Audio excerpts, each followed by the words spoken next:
Bonjour Réa Hutin. Bonjour. Alors tout d'abord, quelle est l'origine de votre engagement? Depuis toute petite, j'avais la passion des animaux et surtout l'horreur de l'injustice, que ce soit envers les êtres humains, mais aussi envers les animaux. Et c'était aussi parce que, étant fille de diplomate, je n'ai jamais pu avoir d'animal. On allait de pays en pays, et c'est vrai que l'animal, pour moi, c'était une photo.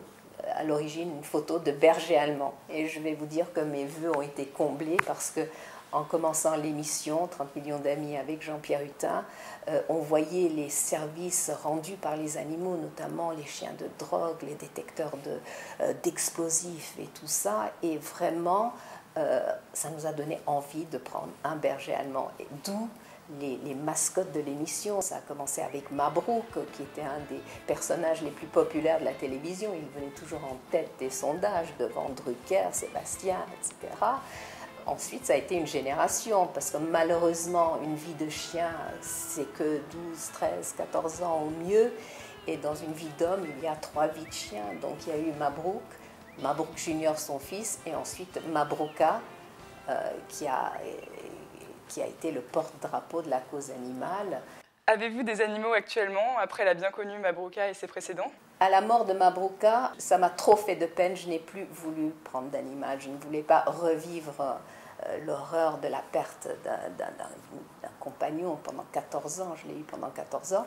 Donc plus de chiens, jusqu'au jour où une nuit on me dépose devant mon portail un chien, un labrador noir. Et je me dis, je ne peux pas prendre ce labrador avec le chat parce que ça ne va pas aller, etc. Je l'ai gardé pendant le week-end. On devait venir le chercher, l'emmener dans un refuge. Et il s'est assis devant moi, il m'a donné sa patte et c'était fini. Donc, et je dis que vraiment, lorsqu'on perd un animal, c'est terrible, oui, mais il ne faut pas se priver de la joie d'en avoir un. C'est vrai que maintenant, j'ai mon labrador, il s'appelle Freedom, et c'est un bonheur absolu. Mais j'ai aussi un âne, des poneys, des lapins, des chèvres, tous récupérés sur les différents sauvetages de la Fondation. Il ne manque jamais de m'appeler en disant « Madame Hutin, nous avons 3 chèvres, vous voulez bien les prendre ?» « Oui, bien sûr. » Donc voilà, et ça va continuer comme ça. Il semble que votre combat s'oriente davantage vers les animaux de compagnie.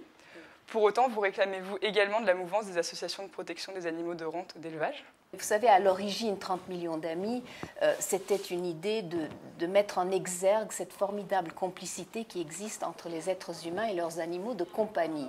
Et on se rendait compte, il y a 40 ans, qu'il n'y avait que des documentaires sur le lion qui dévorait la gazelle, des magnifiques documentaires sur les animaux sauvages. Et on se disait, mais au fond, ces animaux qui sont tellement proches de nous, il n'y a rien sur eux.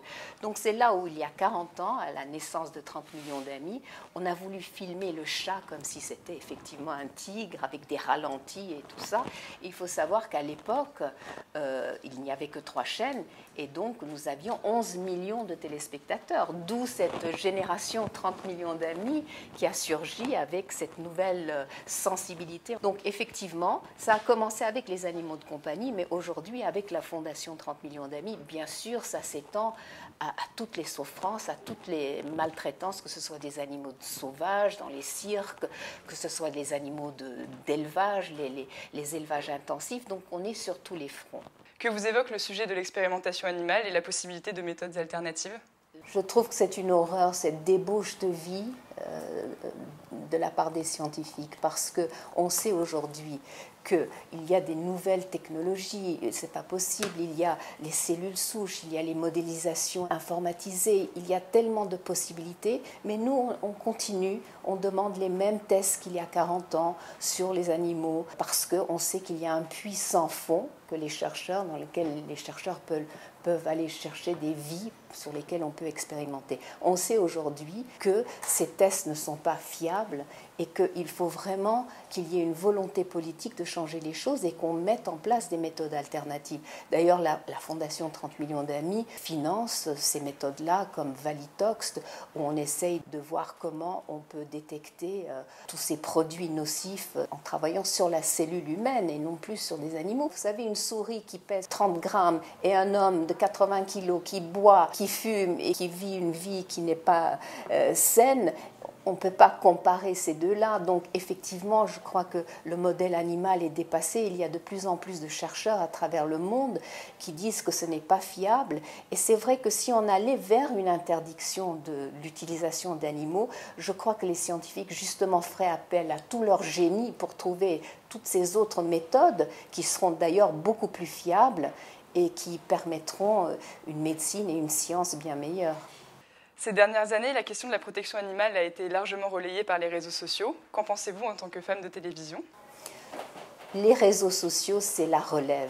La télévision, ça va devenir un vieux média parce que c'est vrai que les jeunes que nous voulons sensibiliser justement à la protection animale, ne regardent plus la télévision, ils sont sur YouTube, ils sont sur les réseaux sociaux, il y a cette interactivité fantastique. Et pour nous, c'est véritablement une force parce que demain, sur notre page Facebook, nous en sommes à 800 et quelques mille, et demain, on peut mobiliser ces jeunes pour la protection des animaux. Donc vraiment, les réseaux sociaux ont pris le pas sur la télévision et notre aventure continue en effet sur ces réseaux et sur les sites Internet. Pensez-vous que les nouvelles générations sont plus sensibles que les précédentes à la protection animale ? Oui, parce que c'est la génération 30 millions d'amis. Ça fait 40 ans que j'essaie d'élever les plus jeunes justement à ce respect de l'animal, ce respect de la vie sous toutes les formes. Et c'est vrai que les jeunes qui regardaient l'émission avec leur grand-mère il y a 40 ans sont aujourd'hui devenus des adultes responsables qui, à leur tour, transmettent cette sensibilité à leurs enfants. Donc, il y a encore 20 ans, les enfants disaient « Ah, mais moi, je veux un chien, j'aime les animaux ». Aujourd'hui, même un enfant de 12 ans vous dit « Mais j'aime les animaux, mais qu'est-ce que je peux faire pour les aider ? Ils sont engagés. On a des jeunes sur nos réseaux sociaux de 12-13 ans qui font des collectes pour venir en aide aux animaux. Donc vraiment, c'est formidable. Il y a une véritable sensibilité à l'égard des animaux chez les jeunes, les plus jeunes. Vous êtes à l'origine de l'évolution du statut juridique de l'animal dans le Code civil. Quelles ont été les principales étapes ? Tout d'abord, c'était que nous avons fait appel à 24 intellectuels, philosophes, écrivains, pour signer un manifeste où justement on disait que ce n'était plus possible qu'on nie l'évidence que l'animal est un être vivant et sensible, alors que le Code civil le considérait comme un bien meuble. Pour la première fois, on a fait intervenir justement ces intellectuels et du coup, je n'étais plus la mémère à chien. Tout à coup, les médias se sont dit « Ah, mais les intellectuels, ils s'intéressent à ça ». On a réussi à mettre la cause animale au centre du débat public. Donc, effectivement, il y a eu un sursaut et les médias ont suivi aussi en disant « Bon, mais s'il y a les intellectuels et tout, bon, ça doit quand même être important ». Et à partir de là, ça a continué. C'était la sensibilisation, la pédagogie envers ceux qui nous gouvernent, envers les parlementaires pour essayer de... Et donc, il y a eu tout ce processus législatif qui a ensuite suivi. Mais c'était aussi parce que nous avons eu l'apport de Jean Glavany, qui était ex-ministre de l'Agriculture, qui spontanément s'est proposé en disant « Moi, je vais vous présenter ça au Parlement ». Ensuite, le ministre, la garde des Sceaux aussi, qui a adhéré à notre mouvement. Donc, en effet, ça a été tout un processus qui a fait qu'on a abouti à ce changement du Code civil, c'est quand même extraordinaire, ce Code civil qui est le fondement du droit français, qui a enfin admis qu'un animal est un être vivant, bon, et sensible. Donc pour nous, c'est déjà tellement important parce que c'est un tout début, parce qu'à partir de là, nous allons pouvoir continuer à essayer de faire légiférer sur, que ce soit la corrida, les animaux dans les cirques, etc. Ce n'est qu'un début. Et justement, peut-on déjà en mesurer les effets aujourd'hui ? Vous savez, déjà le fait qu'on admette que l'animal est un être sensible et vivant, c'est énorme. Donc, disons qu'aujourd'hui, les magistrats vont prendre cela en compte. Il va y avoir toute une jurisprudence. Donc, en effet, c'est une base sur laquelle on va pouvoir travailler. Alors, moi, je voudrais, à ce propos, citer le professeur Marc Guénaud. Donc, je vais le lire parce que je sais qu'il est peut-être... dans la salle. Le droit, s'il est vrai qu'il ne peut pas changer à lui seul les réalités les plus sordides, est bel et bien l'instrument le mieux adapté pour les faire durablement évoluer dans une direction plus respectueuse de la sensibilité des bêtes. Donc voilà, c'est le professeur Marguenot qui était à nos côtés tout au long pendant ce parcours législatif. Peut-on compter sur d'autres moyens ? C'est vrai qu'il y a le droit, mais il y a aussi l'opinion publique. C'est extraordinaire parce que nous, notre but, c'est quand même de sensibiliser le plus grand nombre avec les réseaux sociaux, avec Internet. Aujourd'hui, on a accès à tout cela, mais d'une manière mondiale. Donc, en effet, cette opinion publique peut à tout moment faire pression sur ceux qui nous gouvernent. Et maintenant, justement, les gens font très attention.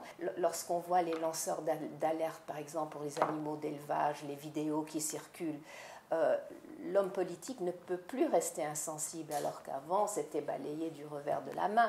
Aujourd'hui, non, l'opinion est là. Concernant le diplôme universitaire, si vous étiez à notre place, titulaire de ce diplôme, qu'en feriez-vous ? Autrement dit, qu'attendez-vous de nous avec ce diplôme ?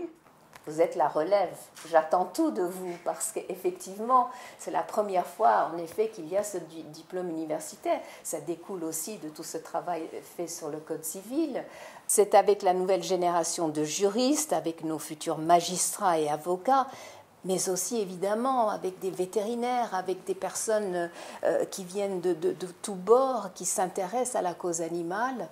C'est donc important pour toutes ces personnes de pouvoir avoir un véritable enseignement sur les droits de l'animal. D'ailleurs, le titre de 30 millions d'amis, c'était « Le droit de l'animal et les devoirs de l'homme ». C'est formidable que les futurs avocats, magistrats vont avoir cette base-là et vont pouvoir appliquer, parce qu'il y a des lois de protection animale qui sont très bien faites aussi, mais ils vont pouvoir les appliquer avec plus d'audace demain grâce à cette évolution. Et on a tout fait pour vous aider, parce que je peux vous annoncer qu'avec le professeur Marguenot, en collaboration avec toutes ses équipes, nous avons entrepris de créer un code de l'animal qui est de milliers de pages avec l'appui de l'éditeur LexisNexis. Vous aurez à votre disposition ce code qui va vous aider à aller de l'avant. Pensez-vous que le diplôme permet une étude complète du droit animalier ou souhaiteriez-vous développer cette formation, envisager de nouvelles perspectives ? En bref, quel est son avenir ? C'est un début. Ce qui est formidable, c'est qu'on puisse avoir peut-être demain un master aussi à Limoges sur cette protection animale, parce que c'est tellement important, c'est tellement devenu une cause qu'on défend. Vous avez la chance de suivre la première formation universitaire en droit animalier.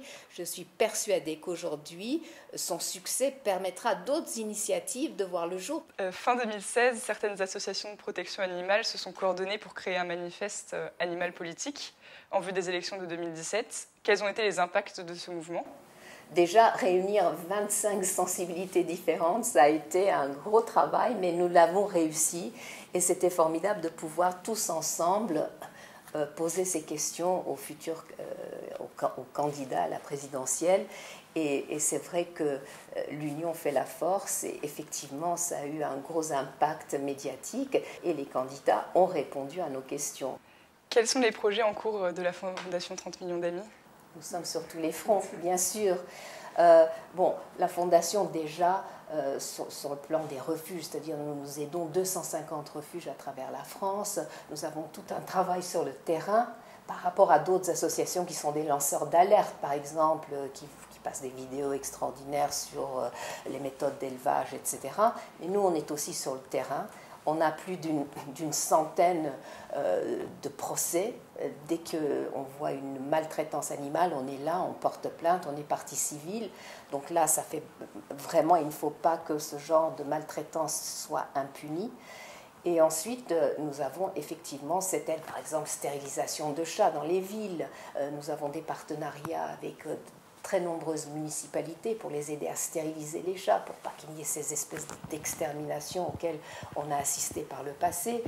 Il y a tous nos combats contre la corrida, contre les animaux sauvages dans les cirques. Là, vraiment, il faut qu'on fasse avancer les choses parce qu'il y a des trafics terribles sur les animaux sauvages, que ce soit par les cirques, les zoos, etc.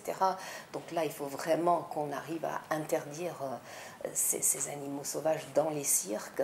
Bien sûr, il y a l'expérimentation animale, il y a le port de la fourrure, donc ça n'en finit pas. Nous sommes effectivement sur tous les fronts. Existe-t-il au quotidien des liens entre les différentes organisations de protection animale ou œuvrent-elles chacune de leur côté ? Non, on est la somme de tout un tas de sensibilités. Chacun aide l'association selon ses convictions, selon ses tendances même politiques ou autres. Mais c'est vrai que nous devons travailler ensemble. Nous travaillons déjà ensemble parce que lorsqu'il faut aller sauver 60 chevaux dans un pré ou 90 chats dans une maison insalubre, il faut qu'on soit ensemble. On ne peut pas faire ça tout seul. Donc de plus en plus, on collabore. On est tous sur la même longueur d'onde. Chacun fait son truc à sa façon, mais dans l'absolu, on collabore sur beaucoup de cas. Nous avons une grande collaboration à l'international aussi. Là encore, c'est grâce à Internet, à ces contacts qu'on peut avoir. Par exemple, nous avons créé un sanctuaire en Jordanie en collaboration avec la princesse Alia de Jordanie, où nous recueillons tous ces animaux justement de cirque, de ces trafics d'animaux, de princes qui ont pris des bébés lions ou des tigres comme animal de compagnie, et puis quand ils sont trop grands, ils sont jetés à la rue. Donc voilà, c'est un magnifique sanctuaire. Voilà, cette collaboration internationale est vraiment très importante. De même pour les ours dont on extrait le bile à longueur de vie en Chine. Nous sommes avec Animalia, on les aide, que ce soit en Indonésie avec les gibbons. Donc vraiment, ce qui est extraordinaire, ou en Afrique du Sud, où parfois nous envoyons ces animaux que nous saisissons dans les eaux. Nous avons un hippopotame qui s'appelle Aldo, qui vit en Afrique du Sud, qui a vécu toute sa vie dans une cage, dans un cirque itinérant, qui n'avait jamais vu une flaque d'eau. Aujourd'hui, il vit heureux en Afrique du Sud. Comme quoi, ils peuvent se réadapter alors qu'ils ont vécu toute leur vie en cage. Donc c'est là où ça devient tellement important de libérer ces animaux des cirques. Merci beaucoup d'avoir répondu à nos questions. Je vous en prie.